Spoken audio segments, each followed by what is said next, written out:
살아계신 하나님 아버지, 우리 하나님께서 이 아침에도 우리와 함께 하시고 우리를 통하여 하나님의 뜻을 이루어 주시기를 원합니다. 우리가 입술로 기도하는 모든 것을 일일이 들으셔서 우리의 모든 기도에 주님께서 넉넉하게 크신 것으로 신령한 것으로 응답해 주시고 우리의 마음으로 또 원하는 것들, 우리 정말 영이 간구하는 모든 것들을 하나님이 넉넉하게 응답하셔서 오늘 우리를 통하여서 하나님의 살아계신 증거가 드러나게 도와주시고 이제 이 교회를 통하여서 하나님이 하시고자 하는 일들이 놀랍게 성취되는 역사가 있도록 하나님이 함께 하시고 인도하여 주시옵소서. 감사하고 예수님의 이름으로 기도합니다. 아멘. 하늘에 계신 우리 아버지여, 이름이 거룩히 여김을 받으시오며 나라 임하옵시며 뜻이 하늘에서 이룬 것 같이 땅에서도 이루어지이다. 오늘날 우리에게 일용할 양식을 주옵시고 우리가 우리에게 죄 지은 자를 사하여 준 것 같이 우리 죄를 사하여 줍시고 우리를 시험에 들게 하지 마옵시고 다만 악에서 구하옵소서. 나라와 권세와 영광이 아버지께 영원히 있사옵나이다. 하나님의 말씀은 누가복음 18장 1절부터 8절까지 보겠습니다. 누가복음 18장 1절부터 8절입니다. 같이 읽겠습니다. 시작. 예수께서 그들에게 항상 기도하고 낙심하지 말아야 할 것을 비유로 말씀하여 이르시되 어떤 도시에 하나님을 두려워하지 않고 사람을 무시하는 한 재판장이 있는데 그 도시에 한 과부가 있어 자주 그에게 가서 내 원수에 대한 나의 원한을 풀어주소서 하되 그가 얼마 동안 듣지 아니하다가 후에 속으로 생각하되 내가 하나님을 두려워하지 않고 사람을 무시하나 이 과부가 나를 번거롭게 하니 내가 그 원한을 풀어주리라. 그렇지 않으면 늘 와서 나를 괴롭게 하리라 하였느니라. 주께서 또 이르시되 불의한 재판장이 말한 것을 들으라. 하물며 하나님께서 그 밤낮 부르짖는 택하신 자들의 원한을 풀어주지 아니하시겠느냐. 그들에게 오래 참으시겠느냐.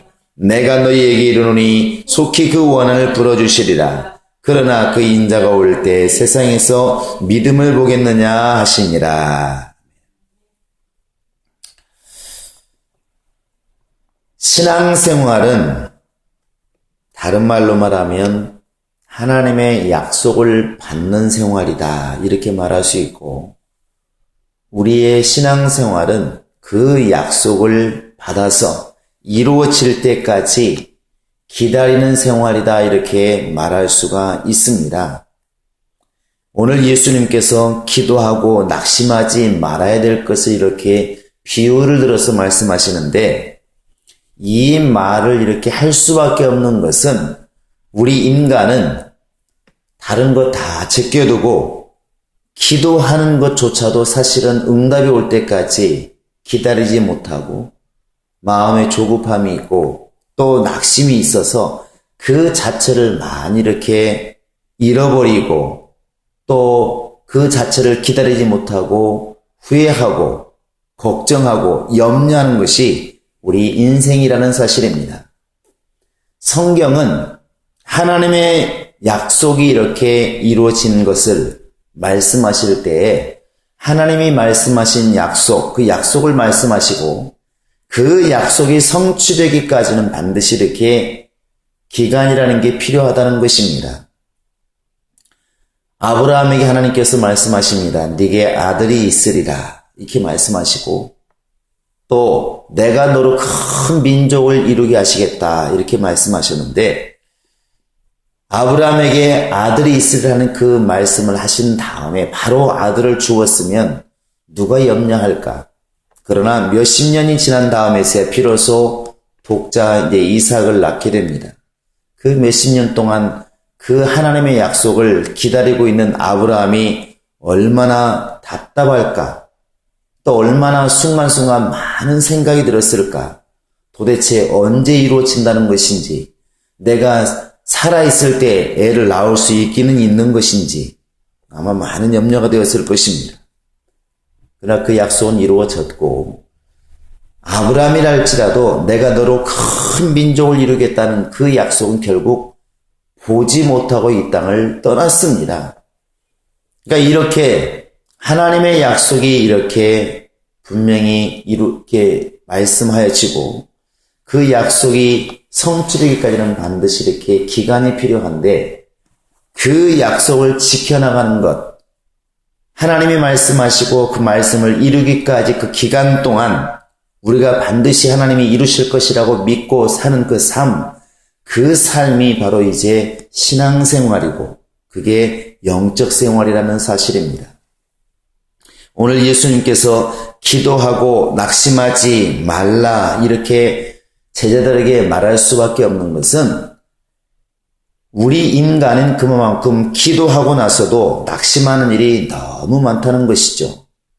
이 뒤에 이날 예수님께서 승천하시고 이 땅에 이렇게 성령이 임하시는데 그것도 감람산에서 탁 승천하신 다음에 바로 임하셨으면 성령이 바로 동시에 오셨으면 누가 의심하고 누가 힘들어할까?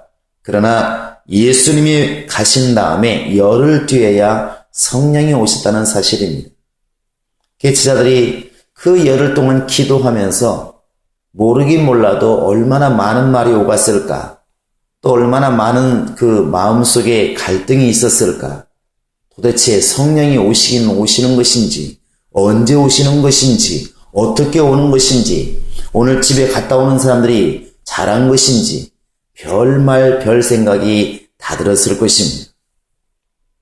그러나 분명한 것은 우리가 이렇게 성경을 통하여 또 성경의 역사를 통하여 알 수 있는 것은 하나님이 말씀하신 것은 반드시 이룬다는 사실이고 성경도 우리에게 일러주는 것은 바로 천지는 변해도 바로 하나님의 말씀은 세세무궁토록 있어서 반드시 이 말씀을 이루신다는 사실입니다.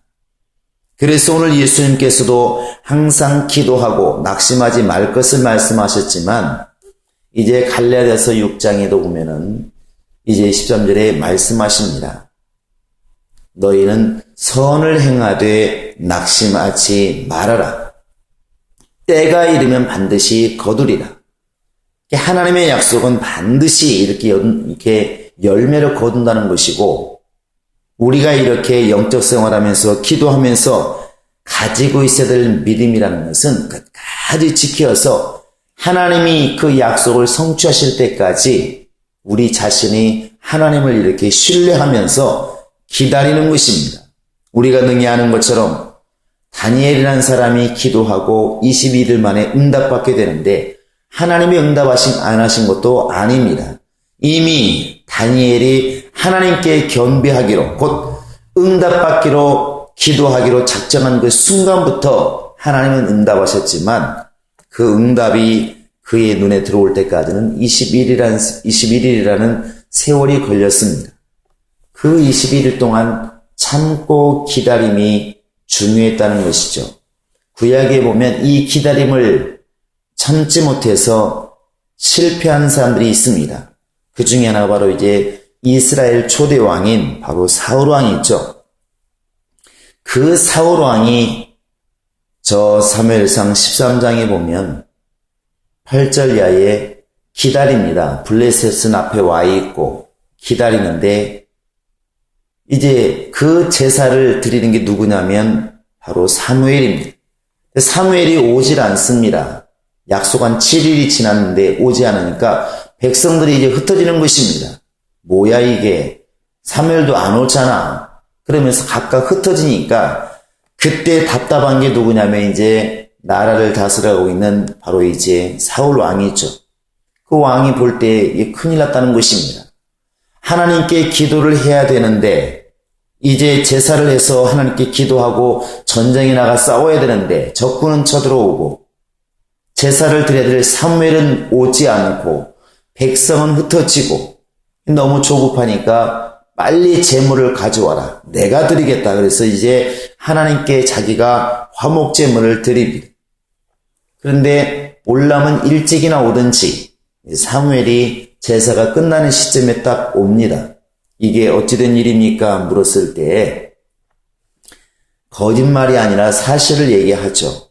블레셋 군대는 저 옆에 믹마스에 와서 진치고 있고 당신은 오지 않고 내가 하나님께 지금 은혜를 구하고 전쟁에 나가야 되는데 은혜는 구하지 못했고 제사를 드리지 못했기 때문에 정말 너무나 조급해서 내가 그냥 제사를 드렸습니다. 이렇게 말합니다.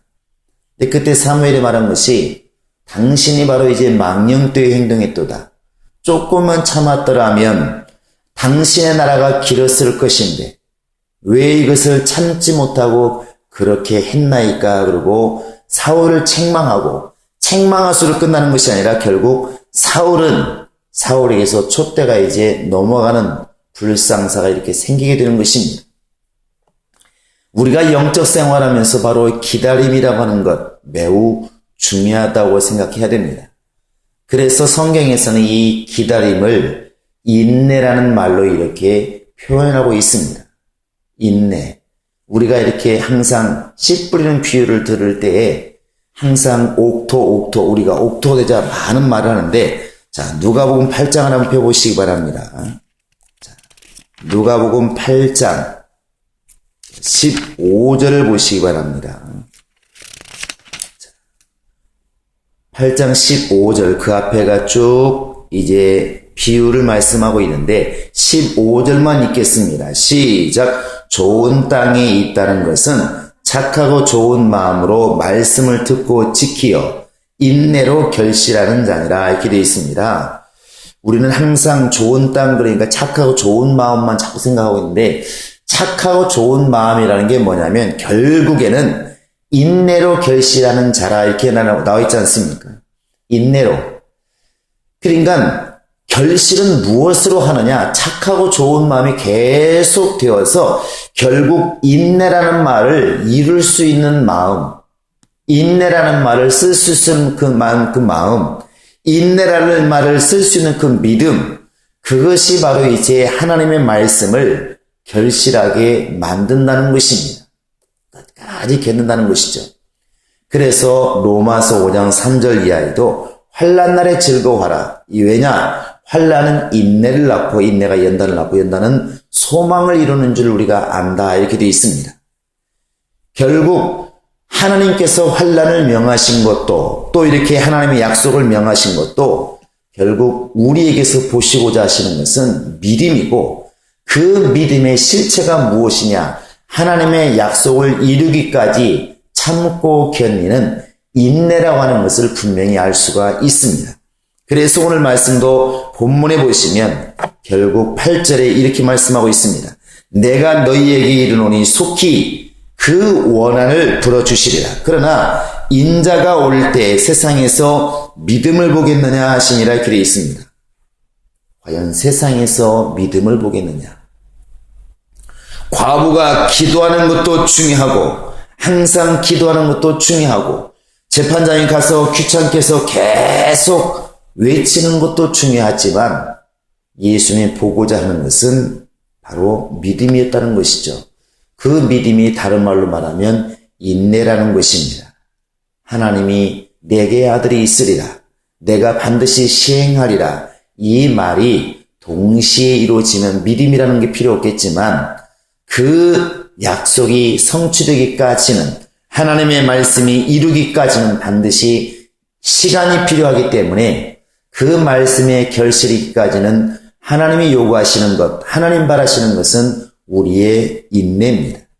결국 오늘 이 한날도 우리가 살아가면서 하나님을 향해서 보여줄 것은 인내하는 믿음인 것입니다.